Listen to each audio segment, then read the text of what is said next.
Aren't you a little short for a stormtrooper?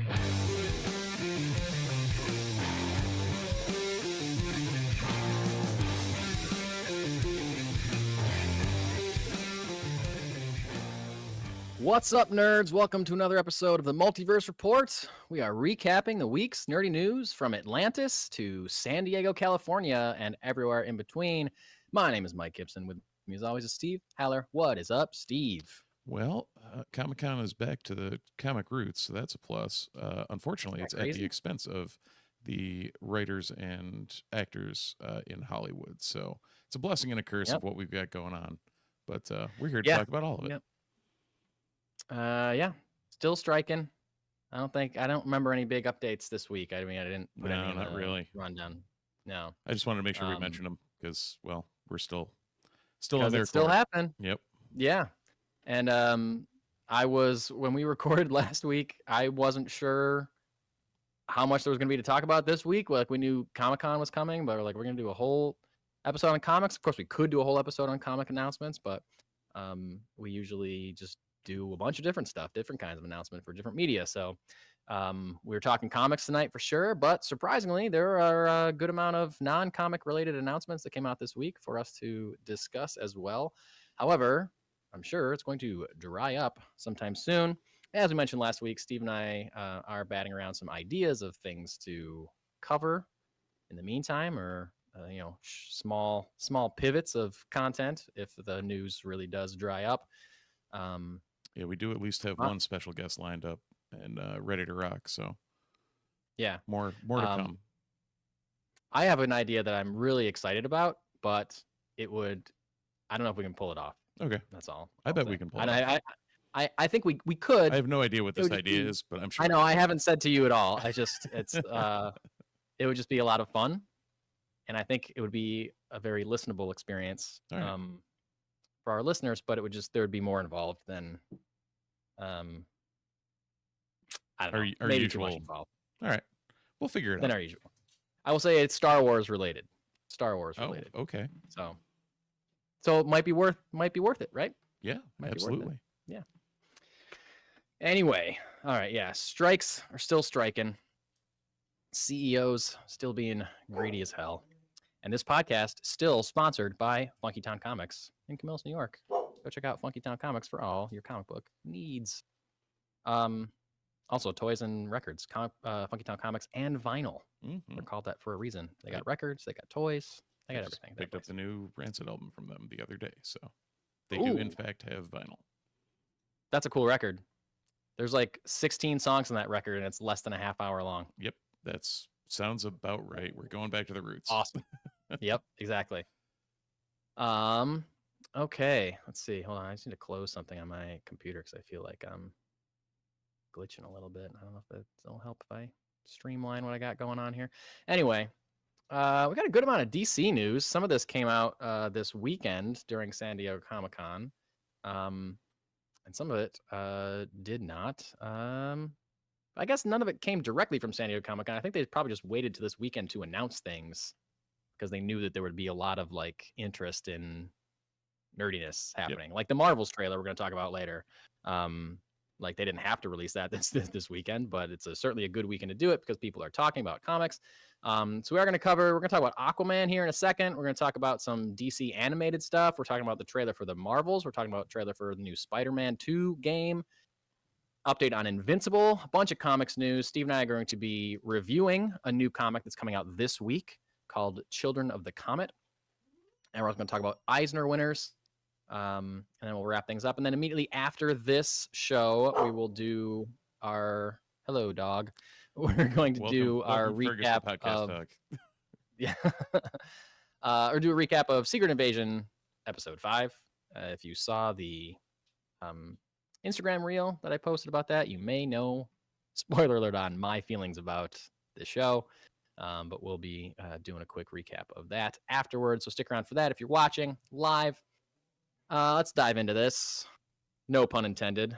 Let's dive right in to Aquaman 2. We got an update from the Hollywood Reporter this week saying that apparently Aquaman 2, which we have heard rumblings of being terrible, But now I don't know. I don't know. Maybe it's still terrible. We don't know. Steve's going to check on his dog. That's why I was stuttering for a little bit. According to the Hollywood Reporter, Aquaman and the Lost Kingdom has gone through extensive reshoots and 3 rounds of reshoots, which is, according to this article, almost unprecedented, even for a movie of this like size and scale. Like every big budget movie does reshoots. They write it into the budget. They write it into the schedule. Like reshoots, just they happen all the time. And I feel like there was a few years ago, pre-COVID, I feel like there was a movement of people online to, whenever they heard a movie was going back to reshoots, just assuming that meant that it was bad and they had to fix it. But like, no, sometimes you forgot to get a shot of an outside of a building, or you forgot to get a shot of somebody walking from one place to another. Like you just got to do short things like that. They're not always like extensive plot fixing reshoots. But if you're going through 3 rounds of reshoots, I got to think that this there's been some real changes in this movie so far. Apparently, in late 2022 and early 2023, the film had its first 2 rounds of reshoots, and that happened after some less than positive, maybe even negative test screenings. Apparently, they've been testing this movie like crazy, showing it to a ton of people. Then more recently, they had a 3rd round of reshoots after it was shown to Peter Safran and James Gunn. So Gunn and Safran themselves suggested a 3rd round of reshoots. Hi, welcome back, Steve. Hi. Still talking Aquaman. Apparently, so I guess this 3rd round of reshoots was suggested by James Gunn. I think he gave specific notes, and the studio approved like a 5-day reshoot. So, I mean, hopefully this is the last fixes they're going to have to make. Apparently, some of the things that are still like up in the air include cameo from Bruce Wayne. And if longtime listeners might remember, we talked about this a while ago, how initially Michael Keaton as Batman was going to make a cameo. That was back when we were pretty sure that Warner Brothers wanted, this was actually confirmed this week, that apparently the previous regime at Warner Brothers wanted Michael Keaton's Batman to continue as Batman in the mainline DCU after The Flash, and wanted to treat him like Marvel treats Nick Fury, or treated Nick Fury in the first like 3 phases of the MCU, where he would just show up, advise a character, but not really be part of the story moving forward. I think that's a cool idea because I love Michael Keaton as Batman. I don't think it's a great idea because I would rather just have a full-time Batman all the time that is interacting with the Justice League. But anyway, Batman. Exactly. But that was switched because the release date got changed, and suddenly Aquaman was coming out before The Flash, so that didn't make sense. So Ben Affleck came back to reshoot, basically shooting, I think, the same scene as Keaton did, just with Ben Affleck, so it would make more sense. But then releases got moved again, and Aquaman now is coming out months after The Flash, so now nobody knows if it's even in there. It might just be completely cut, because, you know, James Gunn and Peter Safran are starting to build this new world. They don't want to be referencing people that aren't going to be in that world as cameos and, you know, lead the audience to think that, you know, Ben Affleck is going to continue when he's definitely not, or Michael Keaton's going to stick around when it seems like he's definitely not anymore. So that might be cut completely. Apparently the film was originally greenlit at $205 million, but excessive reshoots, plus the fact that apparently, according to this Hollywood Reporter article, every frame of the film features visual effects. Every frame of it. So those 2 things have likely caused a substantial increase in that number. Be very interested to see the final budget on Aquaman 2. Yeah, for anyone who didn't see myself, I was just sitting here shaking my head while Mike was reading that about the visual effects. I can't comprehend that. That just seems dumb, excessive, and over the top. But yeah, whatever. It does. But if you look at Aquaman, there's a ton of visual effects in that movie too, and a lot of those effects are great. Like, it looks really good. Atlantis looks good. All like the fighting and like the stitch together of like the camera movement to make it look like one long shot. They do that a lot in that movie, and those look great. Like Aquaman, I've said it before, Aquaman is a great looking movie. Like, the dialogue is not good, but it's super fun to watch just because it looks amazing. Right, but and it's super fun. So if you have 205 cut into this as a green light, and then substantial reshoots causing increase in budget. Yeah. They shot The Way of Water for $250. Yeah. Like, for whatever your thoughts are on The Way of Water, I could opine on this for a bit because I just finally watched it. Finished it, yeah. But it's this compared to that, I can't even imagine. That was a visually stunning film. It was a very rote, repetitive film from a plot standpoint and what was going on screen, and I didn't really enjoy it at all. But it was really, really pretty. I thought I wasted 3 hours of my life watching that film because every single plot point was something you could discern from just having watched another movie at another point. Wow, okay. It was extremely rote, and it really bothered me. But, it was. Right. I can understand people seeing it in the theater and it being visually stunning. Sure. Yeah. But again, much like the first Avatar, I'm going to watch it once, and that's going to be it. Yep. Yeah. Yeah, I mean, we were just talking recently about how, like, seems like they're spending too much money on movies. And a lot of times, based on the facts that we talked about at the strike last time, seems like maybe a lot of times these studios are just investing this much money because they know they can repay themselves out of their LLCs that they set up. And then just keep it in perpetuity and just keep making money on their own loan, which is insane. Well, not having to pay taxes on it and the whole nine. Yeah. Seemingly should be criminalized. But I don't think movies need to cost this much money. No. So I'll be interested to see how it looks. Hopefully it looks great after all of this. There was also saying that there was some of the reason that it was pushed was that there was stress being put on the visual effects houses, which we know is happening a lot in Hollywood. Marvel, I'm looking at you.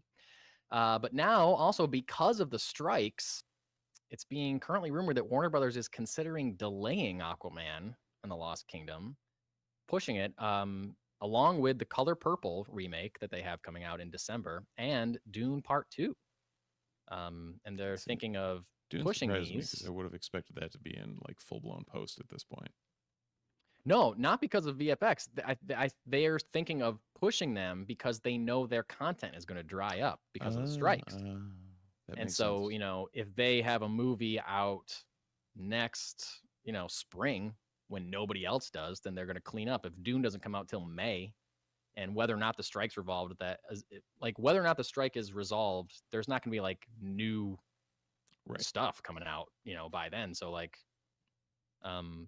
they could be cleaning up if they push one of these big blockbusters.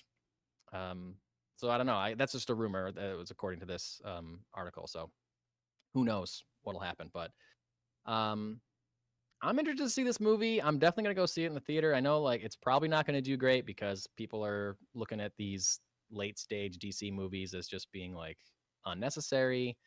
There's an insane amount of hate for a good movie like The Flash, and Blue Beetle's tracking kind of low. Yeah, I didn't think Blue Beetle was going to make $1 billion or anything, but I was hoping that I still hope that it does well, but I think Aquaman 1 making $1 billion was a surprise. Yeah. I don't think anybody expected it to make $1 billion, and I don't know if that audience is still there for Aquaman 2. You know what I mean? I don't know. I don't know. They might have gotten bitten the ass a little too much between Aquaman and now to still be hanging around. Yeah. Or like me, they were like, "Yeah, Aquaman looks great, but it's a bad story." So it was. So the dialogue's terrible. So I'm not going to go see a sequel. How do all these movies waste good talent on shitty scripts? I don't know. You have Yahya Abdul-Mateen as Black Manta, and great casting. What are we doing with this? Yeah. Well, he's supposed to be in the second one too. Yeah. And I hope that he gets some good stuff to do because I loved him in the first one. I thought the fact that they didn't shy away from that insane costume with a giant helmet that shoots lasers out of its eyes. I was like, this is lean right into it. Yeah. Honestly, talking about it is making me want to watch it again. It just looks so fun and cool and bright, amazing colors. I love it. So I don't know. Maybe I will love Aquaman 2. Who knows? And maybe maybe the studio is spending this much time on reshoots and spending much money on it because they know it's promising, like that it's not so far gone. Yeah, I feel like if it was so far gone, they're like, yo, we're not gonna greenlight more reshoots. This movie's bad. No amount of reshoots can fix this movie.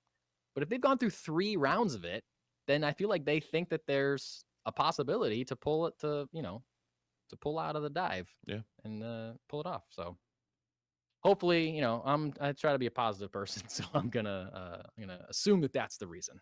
Well, But let's take that positivity and move to something that Warner usually and DC usually can do decently. yeah, very well. DC animated films, DC animation usually crushes it. There's some clinkers in there, but a lot of their DC animated films are well worth watching, for sure. They're head and shoulders above their live action. Some of their live action. You know what I mean? If you're taking the breadth yeah. of the live action versus the breadth of their animation, I'll take their animation every single day.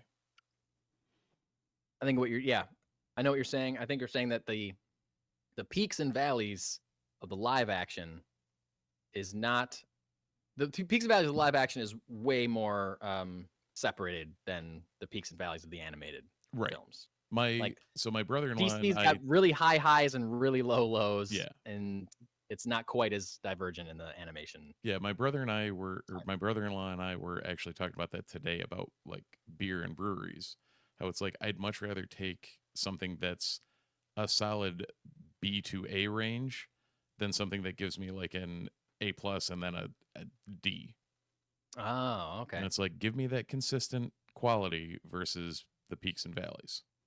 Right.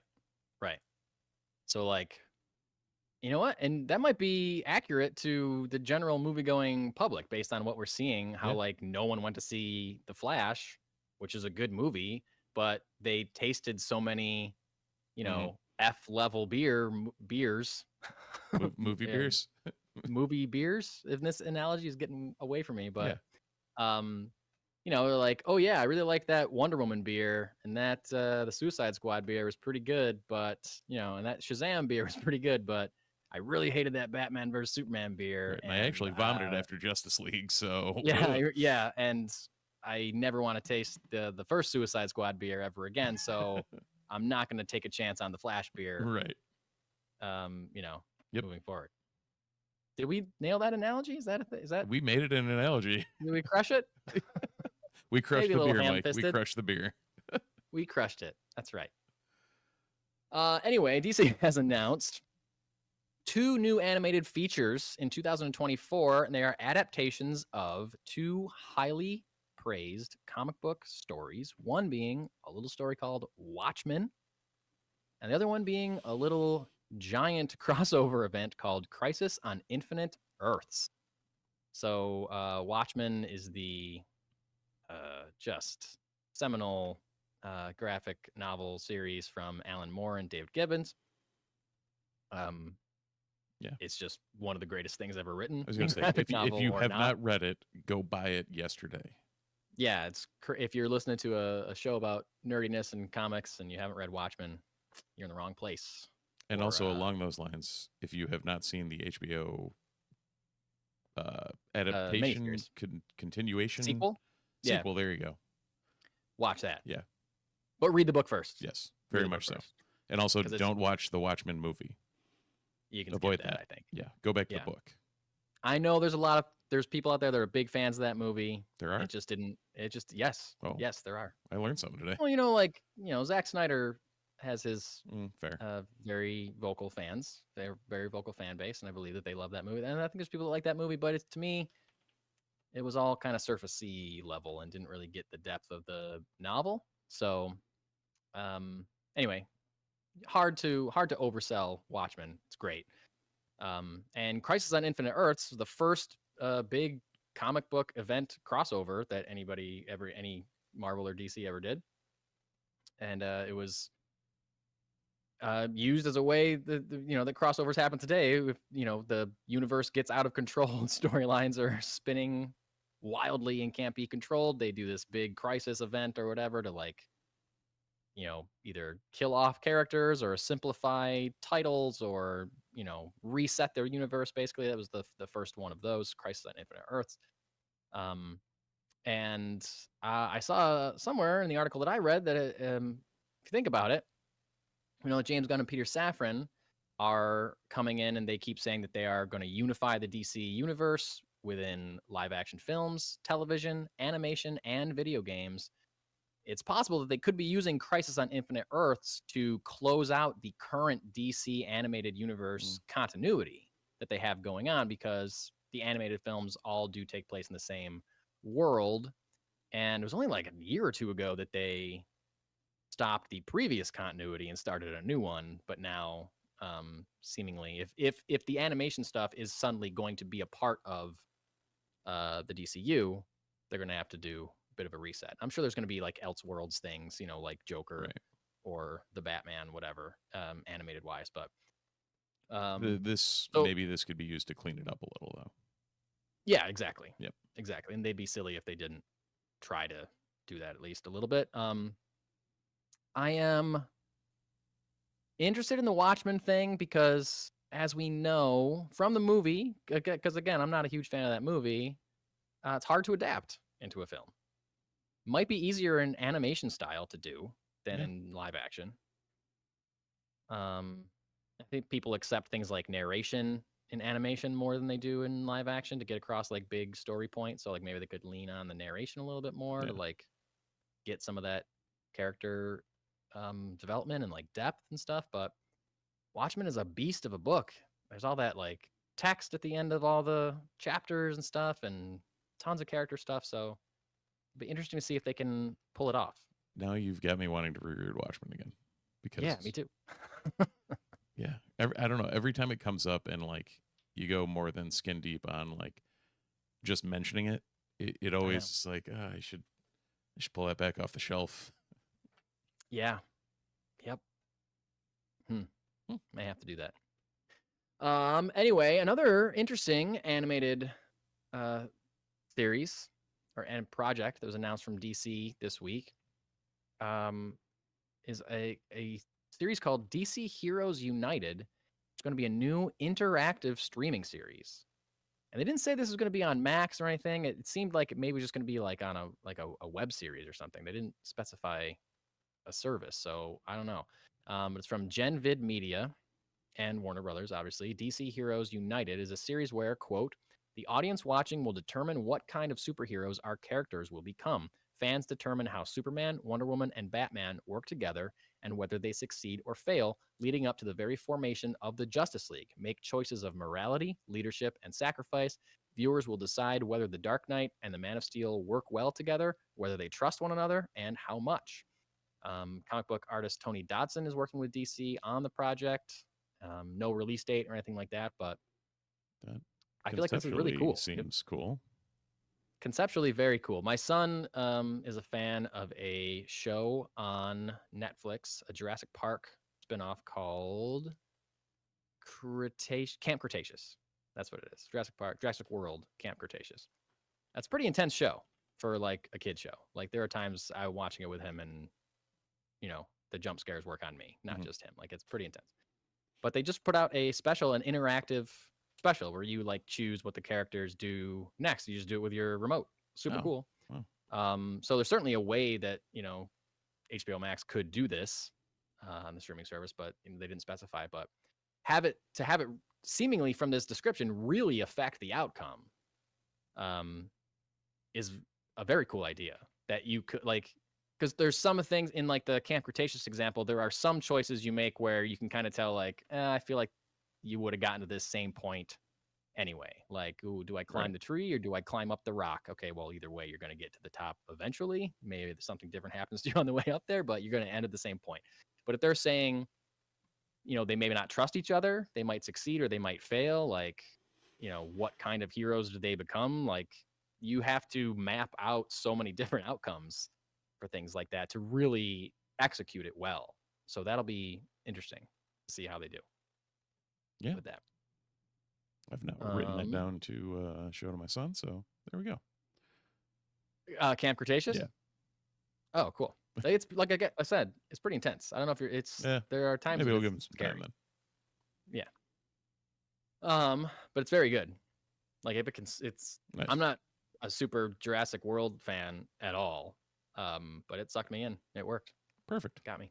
You know what else sucked me in? What's that? Watching the trailer for Harley Quinn season 4. Yeah, which you still have not seen. Still haven't seen 1, 2, or 3. Correct? Nope. Crazy. Every time I watch these trailers, I'm like, I really need to watch this show. Yeah, I know. It looks really good. It's really good. And I mean, now from you're watching all these trailers, a lot of stuff from the first 3 seasons have been spoiled for you. But as will do right now in talking about the trailer, which is funny, a new trailer for. I don't know what got spoiled for me. Oh well, okay. You know what I mean? Like, yeah, that's true. It's a complete non sequitur, no connection to anything. So true. I'm just like, oh, it's cool animation. Good point. But yeah, we got a new trailer for Harley Quinn season 4. Season 4 of Harley Quinn comes out July 27th. It's the first full trailer that we've gotten, picking up after the events of Harley Quinn season 3 and the just insane, over the top Valentine's Day special. We have Poison Ivy starting her first day as a member of the Legion of Doom, and we have Harley Quinn starting her first day as a member of the Bat family. What? Yes. Quite hilarious. Harley Quinn, quite hilarious. Harley Quinn's trying to do some good. Poison Ivy's leaning into her villain side. How does that affect their relationship? That seems to be kind of the through line of the season, is how do we maintain our love for each other? Or how do we make this relationship work when our jobs are putting us at odds with each other? It's very funny to see Harley Quinn interacting with Nightwing, who in this show is portrayed as like a very stoic, black and white, straightforward, I am doing good and I am, nothing can stop me kind of person. And, she's a mess all the time, trying to do the right thing, not always succeeding at it. I don't know. Seemingly really usually failing at it. Yeah, but trying her best. She's got like a cool looking, like a bat suit kind of, yeah, like a Harley version of a bat suit in this this trailer. It's very cool. Anything stand out to you in this trailer besides it being hilarious? Outside of the hilarity and the ridiculousness, no. I mean, a lot of it that catches your attention leaned into the Harley and Poison Ivy dynamic, and what was going on with the Legion of Doom stuff with Lex and his calves was just so absurd that that might have been one of those things where I'm like, this is absurd enough that I need to watch this. And also part of my problem is I feel like I need to watch this with my wife.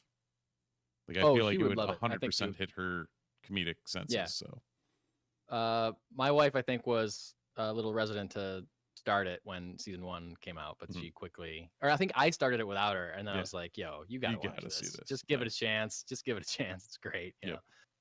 And she maybe loved I can use this to get her over her animation issues. And then that could do it. Although she loves Archer, so. Oh, that's true. It's not dissimilar. It's like Archer, but just with superpowers, right? And zaniness kind of. That's a good sell. Okay. Yeah. And like a hardcore feminism at the same time. Excellent. I love the line, just commenting Lex Luthor being a billionaire and having him be going to space. Oh God, yes, that was great. And Poison Ivy says something like, "I hope the rocket doesn't look like a giant dick or something," and then it clearly does. Right. Oh, the follow-up. The follow-up to that. Follow-up is from Nora Freeze, who in this universe is unfrozen and alive. Says, "I hope the clouds don't have a gag reflex." It's so good. Really good line. Really good line. Yep. Cool. Well, that was one of 4 trailers we're talking about tonight. It does close out our DC slate. And it closes out our DC slate as we move into Marvel Town. First trailer, we got 2 Marvel trailers from different media. First trailer is for The Marvels, the next big entry into the MCU, sequel to Captain Marvel, sequel to Ms. Marvel, and sequel to WandaVision, kind of at the same time. So those are 3 characters coming together. I'm going to throw it to you, Steve, first. What'd you think of this trailer for The Marvels? We got a teaser and this is a trailer. It's not even the teaser felt like a full trailer. I don't know. Yeah. Teasers, we've talked about this before, but like if your teaser is 2 minutes or more, it's a trailer. Just call it a trailer. Yeah. So I don't know. This is apparently the first full-length trailer, even though the teaser was pretty good. But what do you think, Steve? I think at least they didn't give away the entire movie.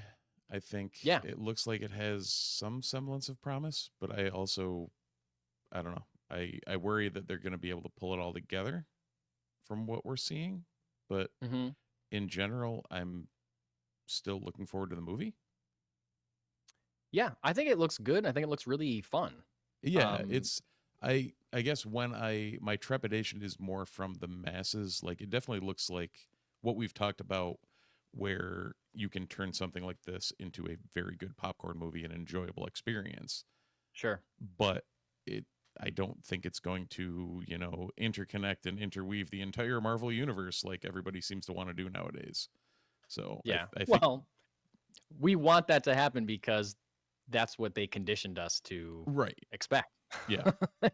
and as we talked about recently, they've kind of been dropping the ball on that. 100%. Yeah. But if you went into this just looking for like you said, what looks to be a fun movie between these three superheroes and all trying to figure out how the hell each of them work together, I think it'll be good.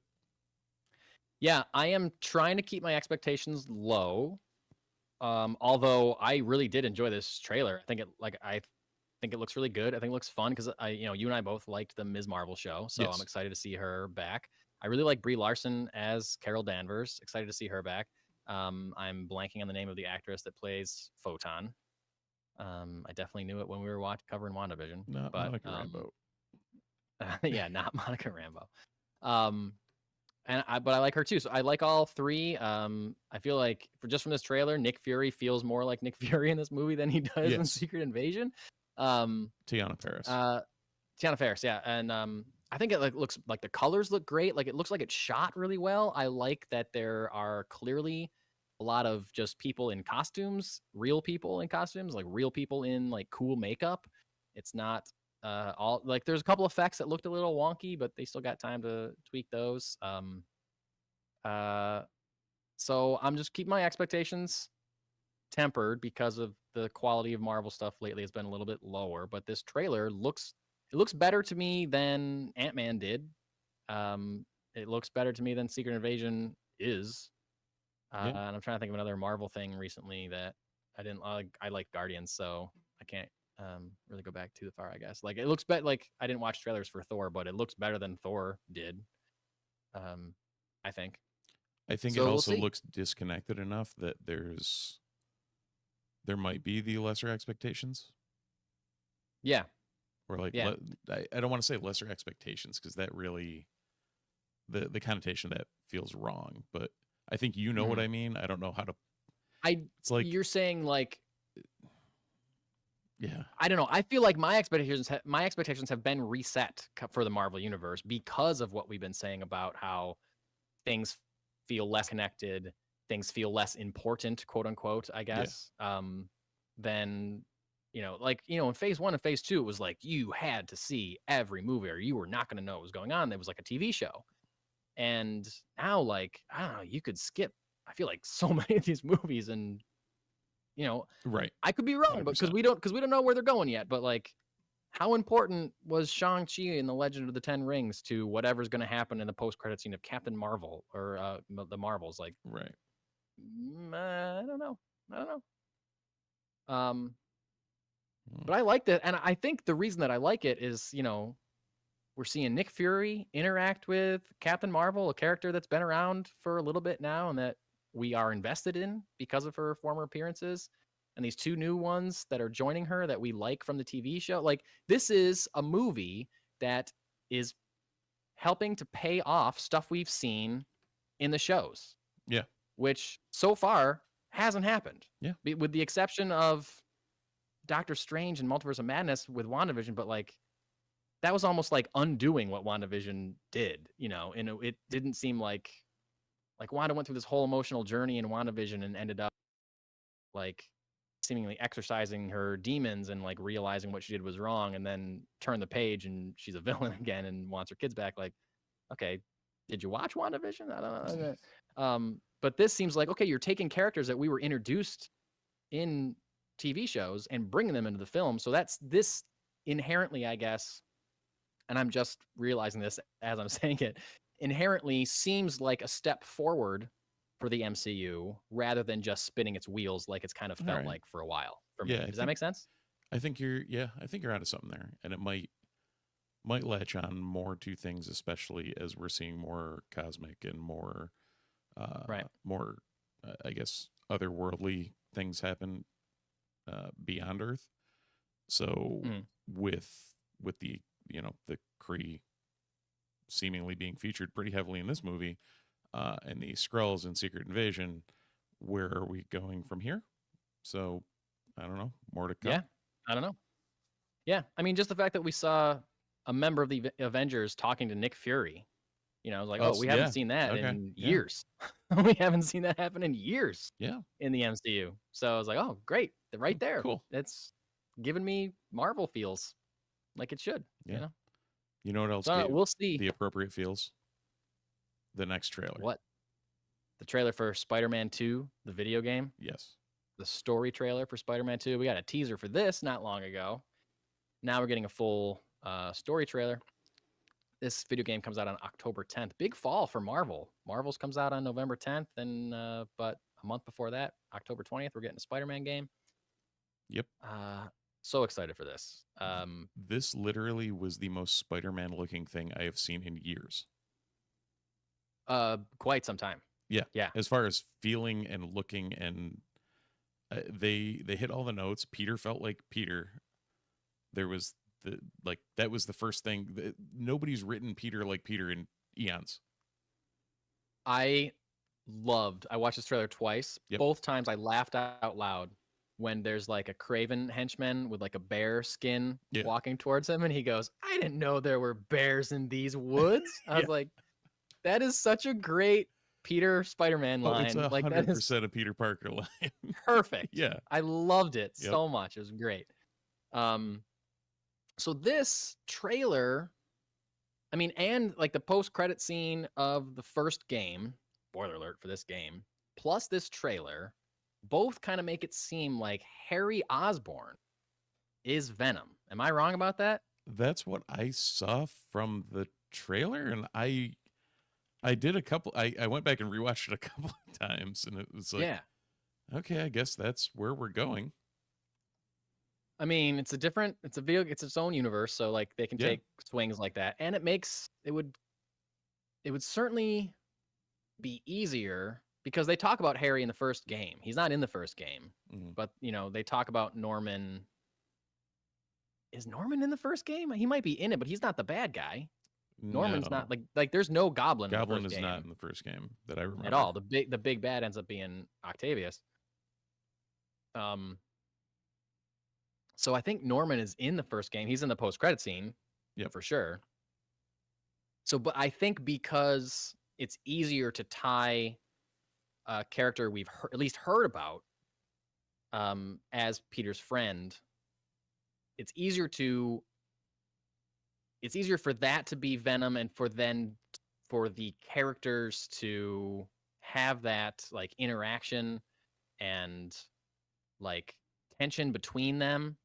Like it builds better drama. It's easier to hit the drama if you have an existing character become Venom, other than like, okay, we got to do the legwork to introduce this Eddie Brock character and somehow build, like, you run into the Spider-Man 3 problem where you're introducing a brand new character. Somehow in the course of 2 hours, you have to get them to not only meet Peter Parker, you have to get them to hate Peter Parker.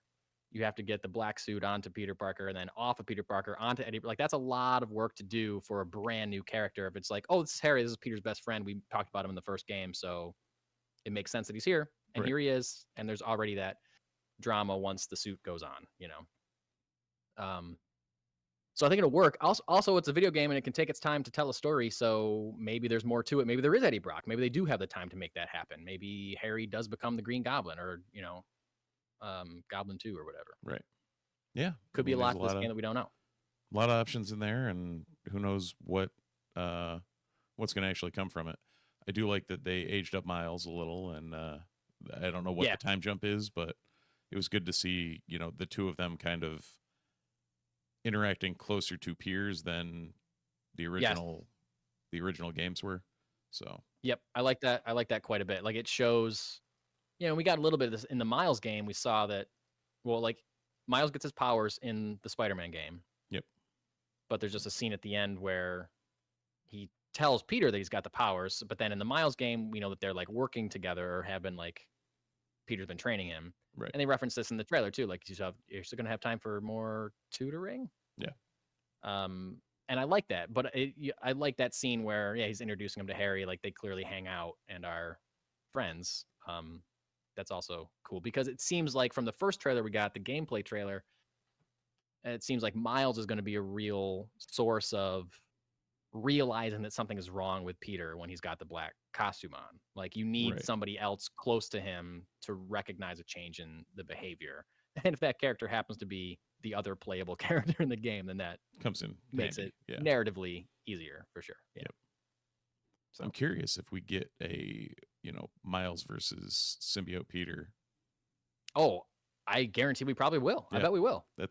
That'll I hadn't thought about that until you said it, but immediately it makes the most perfect sense that Peter's going to end up being like a boss at the end of a level or something. A stage, mid-game boss type thing, and then for sure the second half is Peter and Miles, you know, combating after Harry. Venom. Yeah. I will, now that I'm thinking about it, I will be shocked if Miles isn't part of getting the suit off of Peter. Right. Probably and Miles and MJ do something to get, because we had the MJ playable in the first one too.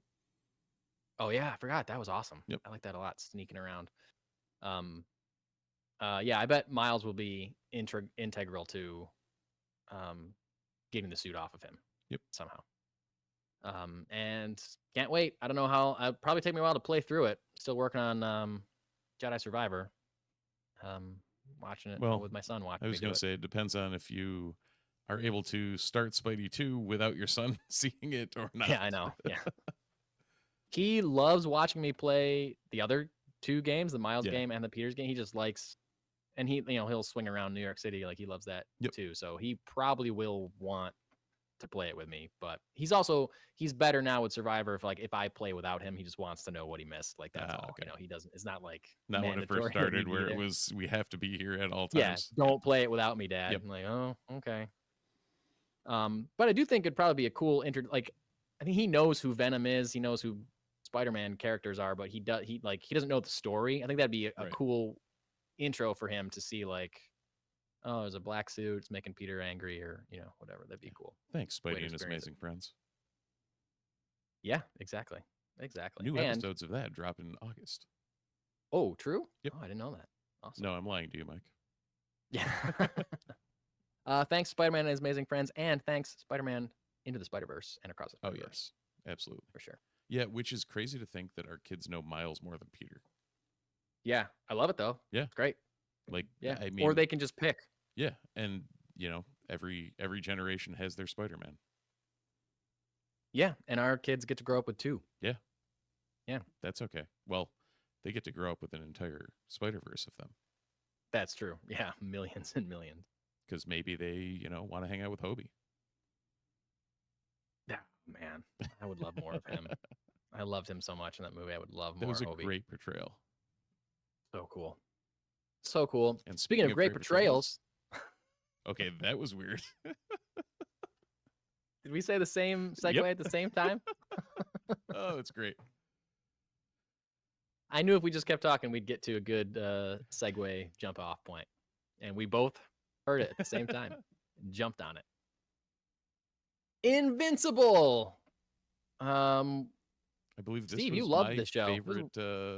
favorite animation coming out of last year. Was that what it was? Was it? I think it was. I think it was 2 years ago. Yeah, we've been waiting a long time. Yeah.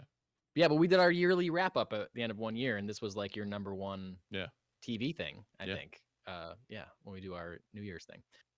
I believe, again, I feel like when Comic-Con is huge and like big studios are there, like it's very clear in all the outlets what news is coming from San Diego Comic-Con and what is regular news. I feel like it's less this year because people aren't viewing the comics announcements as like big announcements. So some of them aren't specified as being from San Diego Comic-Con.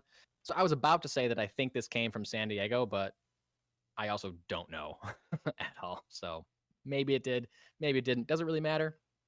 No. And we're going to tell you that Amazon has announced that season 2 of Invincible will finally return on November 4th. Shaping up for a pretty nerdy fall. We had a pretty nerdy summer, having a pretty nerdy summer. We're getting the Marvels and a new Spider-Man game and season 2 of Invincible. It's going to be a pretty fun fall. New trailer for Invincible as well. It was kind of more focused on the voice actors that were returning, which is smart because they have a pretty star-studded cast. Steven Yeun, J.K. Simmons, etc. Jason Mantzoukas. Jason Mantzoukas, Gillian Jacobs. Just a bunch of great voice actors. Returning. Oh, I thought I had it queued up. I don't. But they also specify at the end of this trailer that new voice actors that are returning or not showing up for season 2 include Chloe Bennett, Rob Delaney, Jay Farrow, Scott McNerney, Leah Thompson, Tim Robbins, Sterling K. Brown, Tatiana Maslany, Paul F. Tompkins, Ben Schwartz. I think who else did I see? Oh, Phil Lamar, classic voiceover actor Phil Lamar. Like, so they're really stepping up the. Yeah, Callista Flockhart. Paul F. Tompkins. Mrs. Harrison Ford herself. Love Paul F. Tompkins. He's the best. Seth Rogen, obviously, from season 1, returning. Oh, really pumping up that star-studded cast. So I forgot. This is one of those things where I was watching the trailer. I was like, oh yeah, I really loved season 1 of this show. It was so good. Like I forgot about it because it took so long to make the next season. And it was the same thing. I feel like same thing with Harley Quinn, season 3, I think, and also Invincible, where they greenlit more seasons before they had even started working on them. So that's why it took 2 years to get more of those shows. This is the first positive update for Invincible in a long time. If you wanted that release date to be closer, if you're like, oh, I gotta wait months till I get season 2, guess what? You don't have to wait months till you get more Invincible.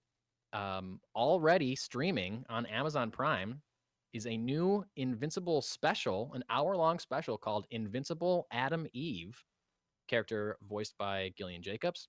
In this special prequel episode, Samantha Eve Wilkins, aka Atom Eve, grows up out of place in her own family. When someone from her past re-enters her life, she discovers her tragic backstory and the origin and true potential of her powers. So the side character or partner character, they were kind of working together for a while towards the end of that series of Invincible.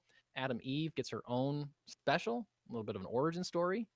And I will definitely watch this as soon as I can. I learned today that it existed and it was already streaming. It's already out. I learned when I pulled up the rundown right before the show. Yeah. So super cool. Yep. And I don't remember, Steve. I know I'm sure I asked you this, but did you read the Invincible books? No. No. Yeah. It's zero background on it going in. Well, that's good for the series then, because you're not going to be spoiled by anything. Because it worked for me because I read like maybe the first volume, but it did not go nearly as far in as the series did. So like I didn't even know. I think they maybe hinted at the end of the first volume that his dad was a bad guy, but it didn't go so far. It's like the end of the first episode of Invincible is him murdering all those the Justice League or whatever, the version of the Justice League or whatever. Right. So we know and he doesn't know. And he doesn't. But so I didn't even get that far in the book. I only read like the first 5 issues or something. And I don't think, like I said, I think they hinted at it, but I don't think there's anything that egregious, or I just don't remember it. But so all the twists like that worked on me as well, as they did you. So I'm excited for season 2 because I know it was a pretty long running book. So I got a lot of stories to tell. There you go. For sure. Speaking of stories to tell, we did get a bunch of comic news coming out of San Diego Comic-Con. which, as Steve said in the beginning, is for once in quite some time about focused on comic books again, and not just big TVs and movies because of the strike. Currently no union for comic book creators. Sometimes every once in a while I hear people online talking about how there should be one, and there probably should be one. Yeah. But there isn't, unfortunately. So we can keep getting all sorts of comic book announcements.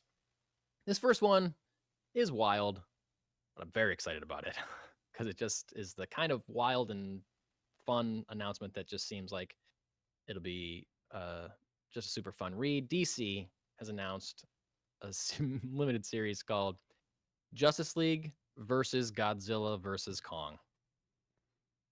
And it's coming out October 17th, 2023, with script by Brian Buccellato, and art by Christian Deuce and Louis Guerrero, covers by Drew Johnson. This is the kind of thing where I'm shocked it hasn't happened already. I feel like, I don't know if Warner Brothers still has the licensing rights to Godzilla. They did for a while. Godzilla and Kong came out on Max. So it makes sense if they still do because, they own DC also. So, but like, why hasn't this happened before? And just seeing like the preview art of Superman going up against Godzilla, I was like, oh, that looks awesome. Of course I want to see Superman fight a giant mutated dinosaur. Like, that's amazing. I want to see Wonder Woman tie up King Kong in her lasso of truth. Like, that's just so fun. Superman fights giant robots and giant monsters all the time. So why not make one of them, or two of them, two of the most famous giant monsters of all time? I think that'll be cool. I hope that it doesn't turn into a new, like another thing where at the end they all team up against an even worse kaiju monster or something. Who knows? Steve left the room again, so it's just you and me, listeners. How's everybody doing? I assume you all responded to me during that pause, and I'll say, I hope you're feeling well. Now Steve is back. Hey, welcome back. Hi. Doug was shredding something. Oh, dog. Yes. Settle down, dog. We also got an announcement from Disney and Dynamite Comics announcing new Nightmare Before Christmas comic coming in 2024 from writer Torunn Grønbekk. Grønbekk.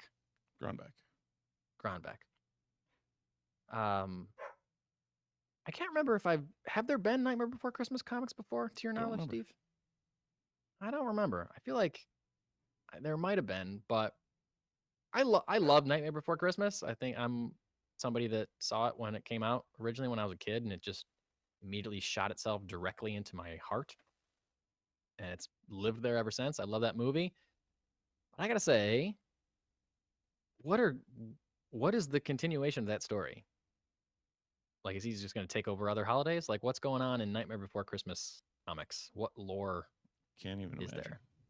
I mean, I'm sure that they can create something. Like, the characters are cool enough, and they have potential for other things. But like, is everything about stealing a holiday? Is everything holiday related, or Steal can it be each and every holiday?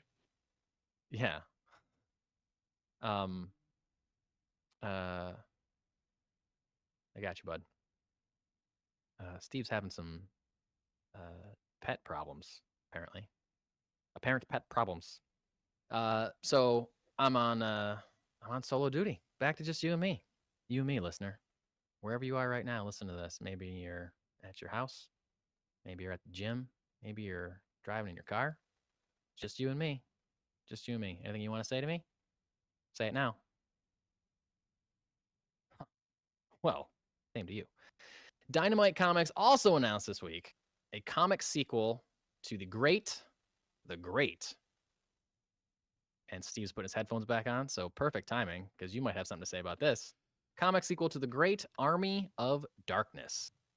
Writer Tony Fleeks and artist Justin Greenwood are working on this series. It is a direct sequel to the movie. Now, there have been Army of Darkness comics for a long time. Like, pretty much any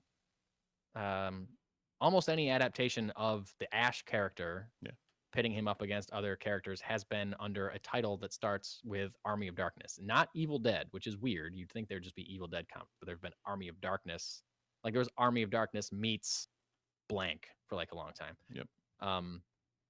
But they're saying this is a direct sequel to the movie. The question that I could not ascertain the answer to from the article that I read was which ending they will be using, because the article I read referenced both endings, but didn't specifically say which ending is going to be used. Army of Darkness, there is the original ending was cut. The studio made him change the original ending to the one where he's back working at S-Mart and kills a Deadite, and it's super cool, and you get the classic "Hail to the King" baby line. Like, It's amazing. I love that ending. The other ending, he's coming back to his normal time, it goes wrong, and he sleeps way into the future, and the world is just like destroyed or whatever. So I don't know how you do both of those for sure, unless he somehow comes back after the apocalypse, finds a way to get back. But who knows? Yeah, they'll find some way to weasel. Find some way. But... Yeah. This is a series that I would definitely be interested in, I think. I love Evil Dead. I just watched an Evil Dead movie the other night. I love it. There's no bad entries in the film series. The comics I've never jumped into, but if it's going to be a thing where it's a direct sequel to the film, it's got a little bit more of my attention than, like, I think they did like a Army of Darkness versus Freddy versus Jason series or something, and I was just like, oh, I don't know if I want to read that. Like, I don't know. That's just a little too much for me. So this is looking a little bit better. Steve, interested to see your opinion on this. Rob Liefeld returning to Marvel to write a series. Eye roll. Big eye roll and head shake from Steve on the mention of Rob Liefeld returning to Marvel to write Deadpool, Bad or Blood. Rob Liefeld is the creator of Deadpool, wrote for Marvel for a very long time. This is a series that promises to be less humorous, and a more violent return to the character's roots. When Deadpool was first introduced as a member of X-Force, he wasn't necessarily a jokey wisecracker. He might have been a little bit of wisecracker, but he wasn't like fourth wall breaking, zany insanity like we see in the Ryan Reynolds films. So in the immortal Steve, words of Ryan Reynolds, but why? Like, but why? Who wants a less zany, more violent Deadpool in 2023? I don't know. Not me. Like, what are we reverting to here? Like, what does Rob Liefeld and or Marvel think that people are going to want out of this Deadpool? Like, I don't know. It seems like people might pick it up and say, wait, why isn't he being funny? Yeah, 100%. Especially coming off the, leading up into the movie. Yeah. Like, why? Why are we doing this? I don't know. Like, I don't know. Maybe take the mouth out of the murk with the mouth. Was the current book like not selling well? Maybe maybe they felt like they needed to switch things up, or maybe they wanted to give him this like limited series, and then they'll put a regular one back up by the time Deadpool 3 comes out. Who knows? Yeah, I don't know. Yeah, Rob Liefeld is the kind of guy where like I respect the work that he's done, but I feel like every time he opens his mouth, he says something that I wish I didn't hear him say. Yeah. Yeah. And even the work that he's done, like looking back on it, is like, okay, it's still pretty reductive. Yeah. Yeah. It was the early 90s. Yeah. Early 90s. Lots of pouches. Yes. Many pouches. Many awkwardly drawn feet. Yeah. Awkwardly drawn people. Well, yeah. Women included, like ridiculous, insanely tiny waists Fergus on agrees a lot of his female characters. Here. Fergus, I know you're barking because you agree with me. And thanks, bud. Appreciate your chiming in. Last comic book update before we get to Eisner Winners. Superior Spider-Man gets his own ongoing series. We talked about Superior Spider-Man recently because they announced a returning, like a one-shot return of the character. This is from longtime Spider-Man writer Dan Slott and artist Mark Bagley. The series launches in November. Again, lots of nerdiness happening this fall. Steve, you told people, I believe, Superior Spider-Man is the version of Spider-Man which is Dr. Otto Octavius in the body of Peter Parker. Yes. Is that correct? Yep. Yes. Apparently, there was a shockingly good series for a shockingly insane sounding premise. Yeah, it was one from that what I I had heard. no expectations for whatsoever, and turned out to be quite solid. So Yeah. So I can't imagine that this is going to be. Was the original Superior Spider-Man run? Did that take place in the main timeline of the Marvel Universe? Do you know, I don't believe so. or was it? I Oh, think okay. it was a. Okay. I think it was a sideways, various other Earth. Okay. Because I can't believe that they would have, if he has to be in Peter's body Oh no, to. no, it did. It was a continuation of ASM. So Okay. okay, so it was mainline. Okay. I feel like that does sound familiar to me. Because he was dead. Wasn't Peter dead? Yeah, and that's At what the ended time or up something? happening was there was some weird something or other. Yeah. Yeah, it was Yeah. like after Dying Wish, Right. the whole thing went from there. Yeah. But I feel like this has to be in a separate continuity because they're not going to kill Peter again. And if he has to be in Peter's body to be the Superior Spider-Man, unless he's going to find just like another young scientist genius with spider powers that we Right. don't know about, Ben Riley's body or something. Like, I feel like it would be strange to. You can't have two Peter Parkers running around as Spider-Man, so I feel like it's got to be a different world, I guess. Yeah, one would think. Also, who cares? Yeah. Yeah. And it is Dan Slott, who some people love on Spider-Man, and I have never been a huge fan of, but yeah, he's he very always lands on Spidey. Yeah, So I think he's very divisive writer. One of my buddies From his- kind of brought it, like he told me, or he mentioned, or yeah, he described to me that Slott ends up being fine in hindsight every time, and when you're reading it, you're always like, why? What's going on here? But usually he brings it around, so there's promise. All right, cool. And now I have to run for the dog again because this is why podcasting while you're live podcasting while your wife's out of town is not a great idea. Hindsight. Yeah. The dog cannot be trusted alone. Well, while Steve, again, hey, just you and me. How you doing? While Steve is taking care of the dog, we're going to go through the Eisner winners. We talked about the nominees a few months ago when they announced them. Eisners are, like the Oscars, but for comic books. And they are announced. The winners are announced at a dinner at San Diego Comic-Con every year. So these aren't all the categories. They're just kind of like hitting the big ones. Best writer went to James Tynion IV for Something's Killing the Children, House of Slaughter, Nice House on the Lake, Department of Truth, Sandman Universe, Nightmare Country, and Other Things. Those aren't even all the titles he was nominated for. That dude is busy. I don't know how he spins so many plates at once.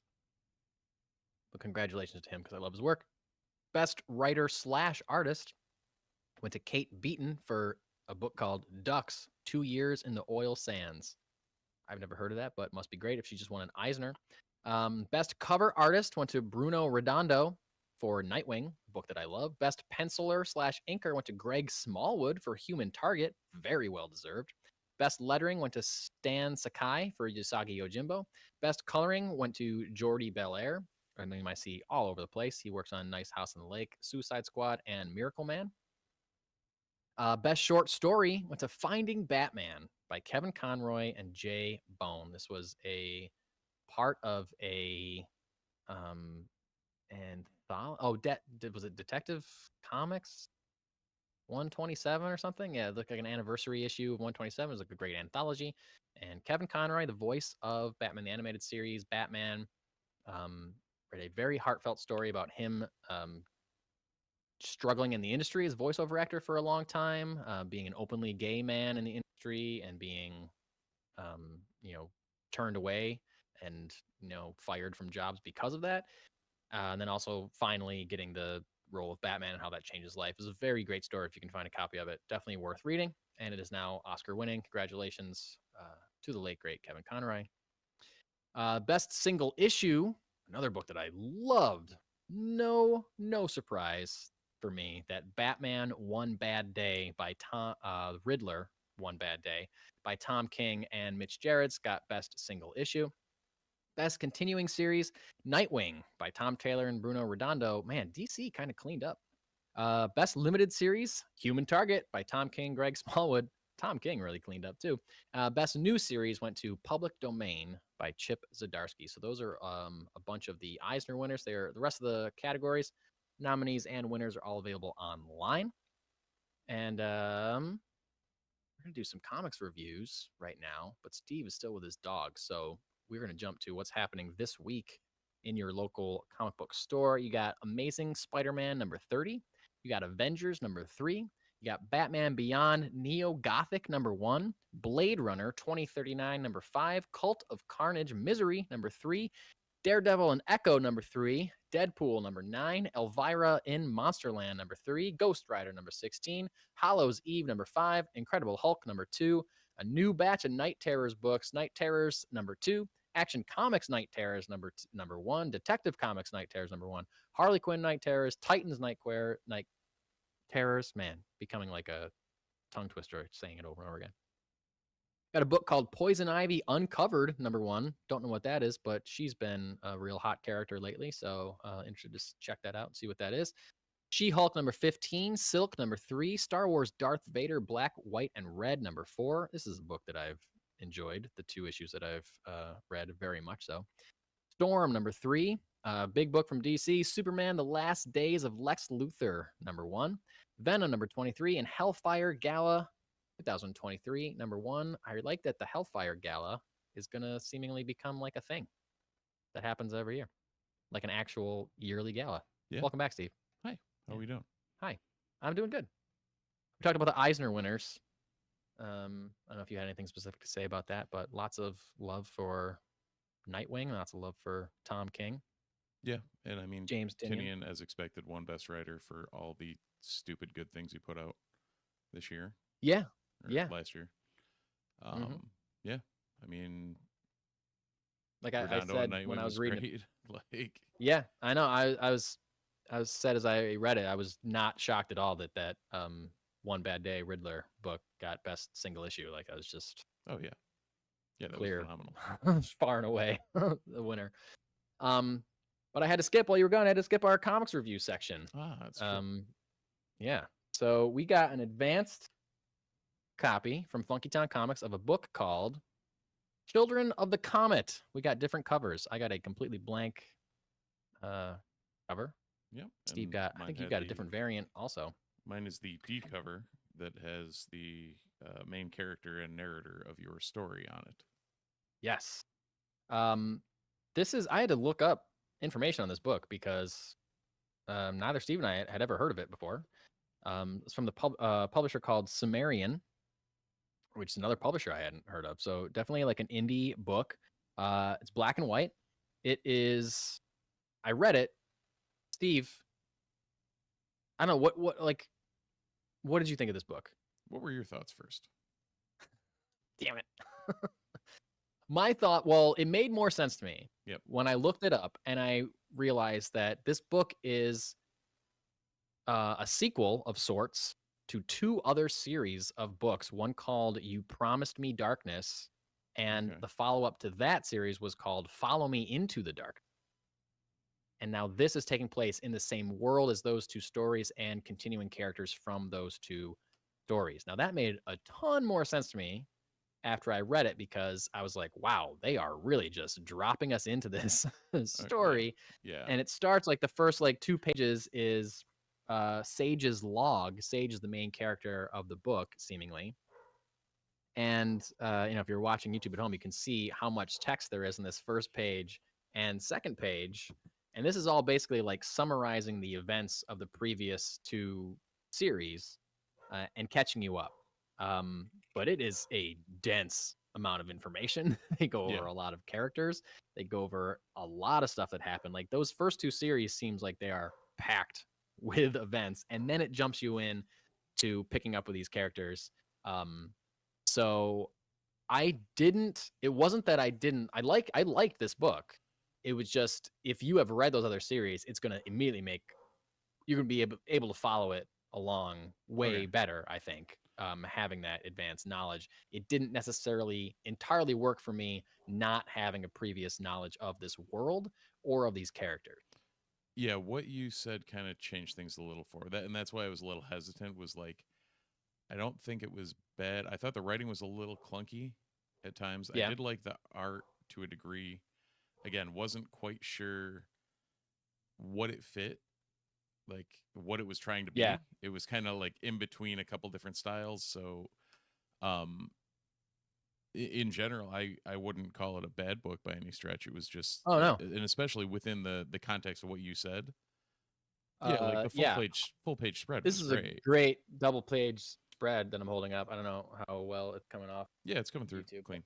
I like the art quite a bit. Yeah. It's all black and white. I think I mentioned it. It's like a little it's not like super clean, which is what I Right. like. And I don't know, they just do like really creative things with like panels and like the lettering. Some of the lettering is kind of like inside and outside of panels or breaking panels in certain places that I thought was really cool. So like, I think the look of the book is great. The design of it is really cool. And some of the characters are really cool. It kind of reminded me of like Umbrella Academy a little bit. It was where kind it's of just a, like, yeah, it was Umbrella Academy meets like Professor Xavier type. Like Sage 100% is the Xavier character. yeah, right. And that, so again, that a lot of my issue with the issue, there you go, Yeah. was that first 2-page spread of like, all right, I've got to read a novel to get up to speed on the book. Yeah. Yeah. But what you're saying like now makes sense with the continuation type thing. Yeah. I didn't get a great grasp of who they're fighting in this book. Clearly they call them Somebody. like Satanists or something. Yeah. I don't know if that's literal Satanists or a phrase that means something else in this universe. I'm not really sure. But like I feel like they got the good guys across better than that. I didn't understand why they were fighting these guys. But like Umbrella Academy or like Doom Patrol and just like these powers are just weird. Like this like characters are Sage is like an alien looking guy who looks like maybe he can teleport based on, or like he jumps into a different dimension at one point, it seems like, to rescue this kid. But there's a character named Miss Hattie who they refer to her as a leather mummy who's kind of like in a gimp suit, but she like unzips her mouth and has this like black canary kind of sonic scream. Miss Cordelia is like a half human. Yeah. What's that? Probably like pretty Black much Bolt Black kind of, Bolt, yeah. like seemed like Yeah. they kept them under wraps for Right. extreme circumstances. Miss Cordelia is like a half human, half eyeball kraken octopus monster, Yeah. which looks wild. Like that was super cool. There's also a chihuahua that shoots lasers out of its eyes. The whole premise, I guess, is that there is like every time Halley's Comet comes around Earth, which is like once every like 75 years or something, it gives some people on Earth new powers. So there's like generations of people, Right. select people on that end up with superpowers. But it's not like, Earth's not swarming with them or anything because it happens every 75 years. And so those powered people refer themselves as Children of the Comet, hence the title. And again, I liked this book. Yeah. I was just a little like I like this, but I don't really know what's going on. I don't get the motivations for these characters because apparently I had to read 2 other things. Yeah. So I don't know that, like, it's good. I should say that it's, did I say the names of the creators? It was written by a guy named Damian Conley and drawn by Gabriel Kiko. I'm not sure how to say that last name. But hey, I'm not good. Everyone knows that listens to this show. I'm not great with any Right. last name.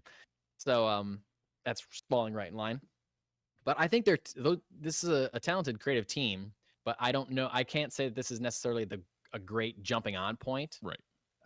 For the series. I would recommend, based on this issue, like the premise is interesting enough and the background story is interesting enough that I feel like I would recommend reading You Promised Me Darkness and Follow Me Into the Darkness, because that seems, and then jumping on to Children of the Comet. But I don't know that. Right. Or even this, if it got to a point where it came out in trade where you got more than like the snippet from the one issue, I think was a bit of an abrupt or rough jumping on point. Like I was kind of, middle of the road on the book, but I think with some more fleshing out, it could grab me.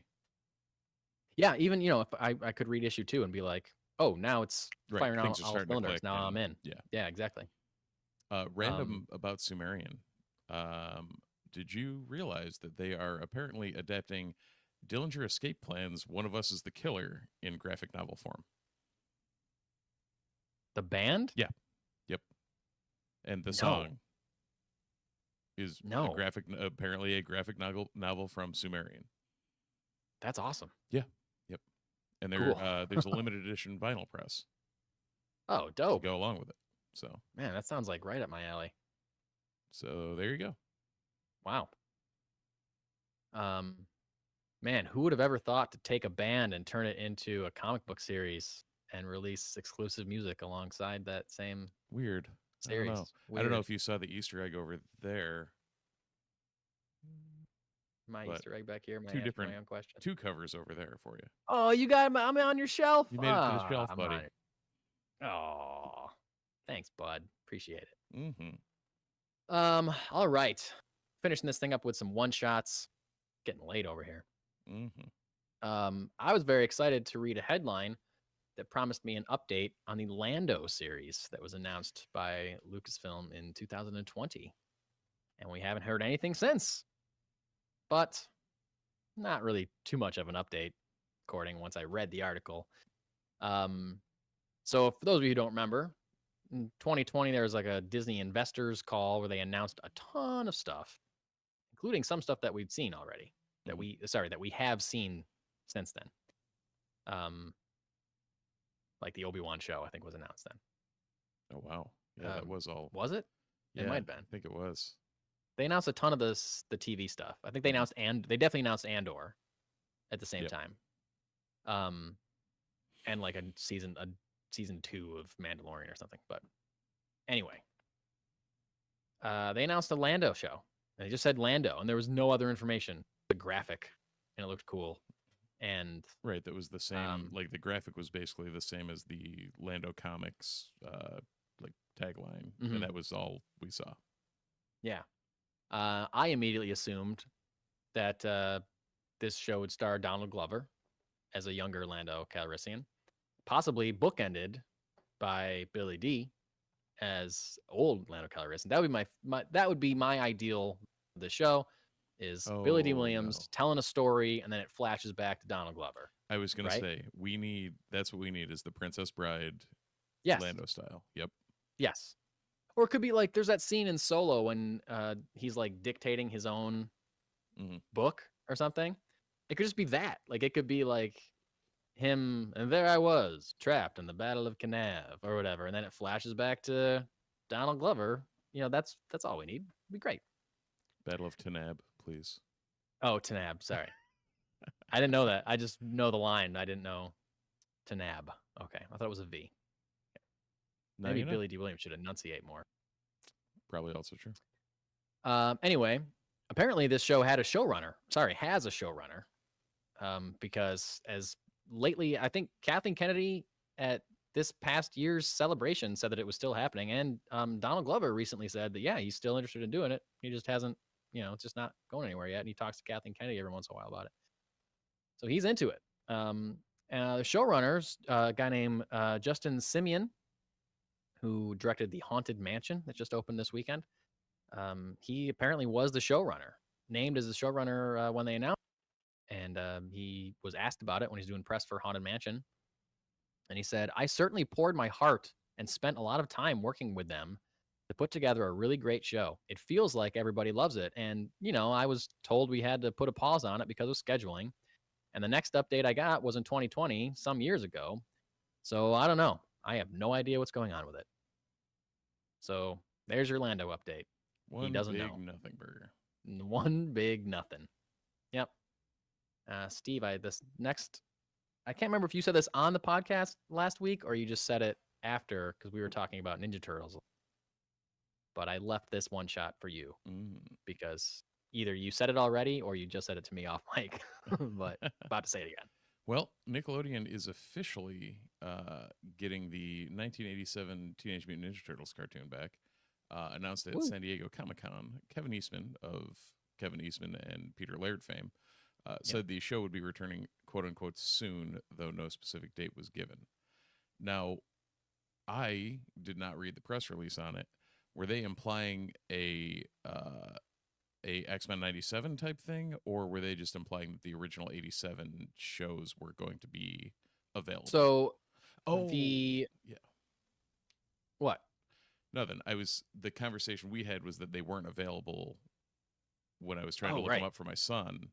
I couldn't find them anywhere. So we settled on the 2012 one, which is actually decent, but yeah. Okay. The article that I took this headline from seemed to say that it was the original 1997 cartoon would be back on Nickelodeon. Okay. So I don't think it's a legacy remake or something, a legacy sequel to that cartoon. I think it is just re-airing the actual thing, which, why not? Still awesome. My problem is I see that animation from the 80s and all I think of is animation from the 80s, and it's like, I wish there was a way they could dust it up a little. That is my concern. Like, will it still hit with audiences that have seen, that have grown up watching Pixar movies, right, and stuff? Well, I showed when they put Ewoks and droids on Disney Plus. I showed that to my son, and he was like, "I don't want to watch this. This looks like crap." Right, it looks like crap. Yeah, I mean, he didn't say that because he's 5, but yeah, but he meant it. Yeah. It was the rough translation from speaking 5-year-old. There was a time when, I don't know if it was around Halloween last year or something, where my son kept talking about Ghostbusters or something. And I was like, he and I talked about it or something. And I was like, I should see if I could find episodes of the old cartoon, because he could watch those. And I found one on YouTube or something. And I was like, oh, this looks terrible. And it's like boring and stiff and not fun. He'll hate this. So I'm not even going to bother showing it to him. Yeah. It's almost like over the years we've gotten better at making animated shows.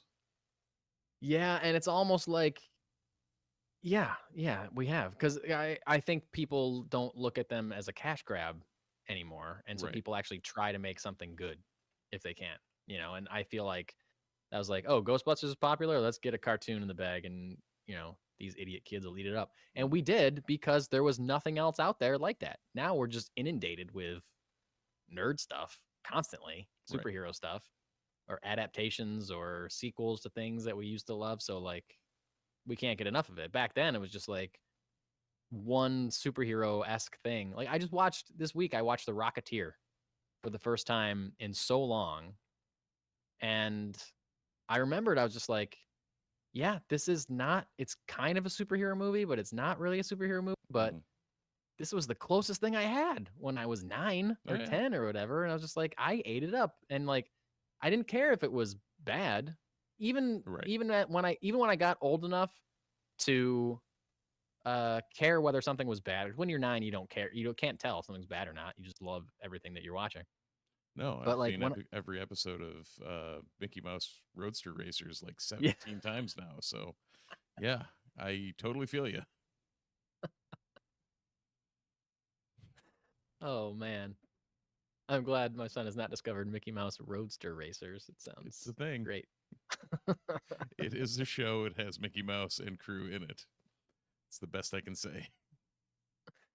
All right, cool.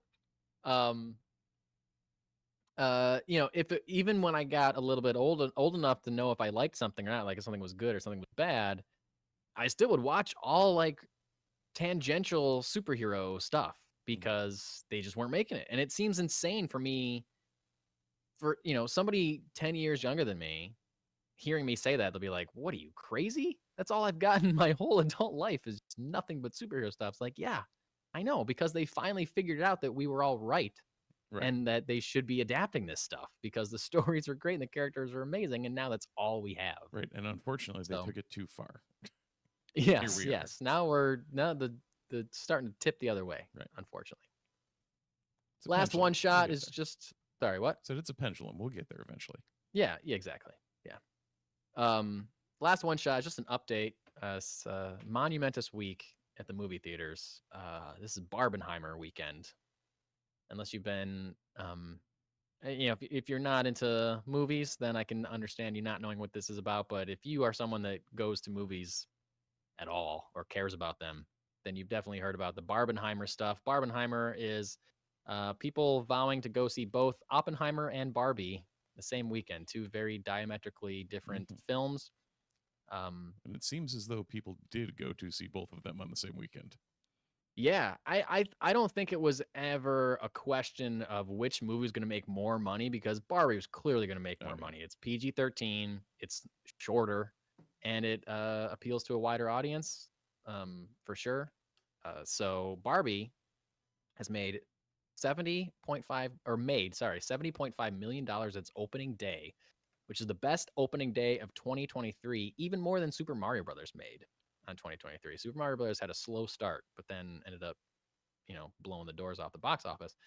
It is now estimated to reach up to 161 million first weekend. Oppenheimer has opened to 33 million on its first day. It's projected to take home 77 million. So not nearly as much as Barbie, but for a movie that is nearly 3 hours long and rated R, it's not bad. It's pretty good. That's already close to $100 million. Pretty good for an R-rated movie. Yep. Unfortunately, I can't go see either of these this week, and I wanted to go see at least one of them, and I don't think I can make it. My weekend is packed and almost over already. It's tomorrow's Sunday, and I haven't gone. So yeah, and I don't think there's any chance I can sit through a 3-hour movie in the theater. Yeah, I can, and I would love to see Oppenheimer in the theater. I would love to see it. Barbie, I want to see. I want to see both. Yeah, but I don't know if I can make it work. I might be too busy, but congratulations to all you that are pulling off a Barbenheimer weekend and going to see both. I hope you dressed as pink as possible for one, and as solemn as possible for the other one. I just can't imagine Oppenheimer's got a feel good ending to it. I feel like that's a pretty intense 3 hours without a big sunshiny goodbye. Well, I'm not a doctor, but I'm pretty sure we know how it ends. Yeah. One way or the other. I think it's more about the guy, though. Yeah. I don't even know if they show the Japan bombing. I know they at least show the tests, but they show the test. Yeah, I don't know that they show like Hiroshima, because there was a whole thing about how he recreated it, and like it was all practical, and that's part of the reason that I want to see it in the theater, is that I feel like that's going to be like an experience to see. But like the actual explosion, they keep one explosion. Yeah, true. Like that better be a damn good explosion. Like I've seen explosions in movies before. You're telling me this is worth 3 hours of my time to get to this explosion? What if it just happens in like the end of the first act, and then you just like got a drama on your hands for the next 2 hours? Right. All right. I've seen it. I can leave. It's fine. That's good, I guess, but his characters better be really interesting. So, yeah, congratulations to all you Barbenheimer people out there. You're doing the Lord's work. You gotta think that, I mean, this wasn't planned. It wasn't planned that people would love the fact that these two movies are coming out on the same day, but it became like an internet meme. It became a whole thing, and these movies are making bank because of it, and especially in a summer that has been pretty bad for box office anythings. Yeah. These two are crushing it, and a lot of it is because like internet culture just latched on to the mere idea that they're coming out the same weekend. Like that's it. But I feel like you got to think that the Barbenheimer phenomenon is desperately and clichély and terribly already trying to be duplicated by studios.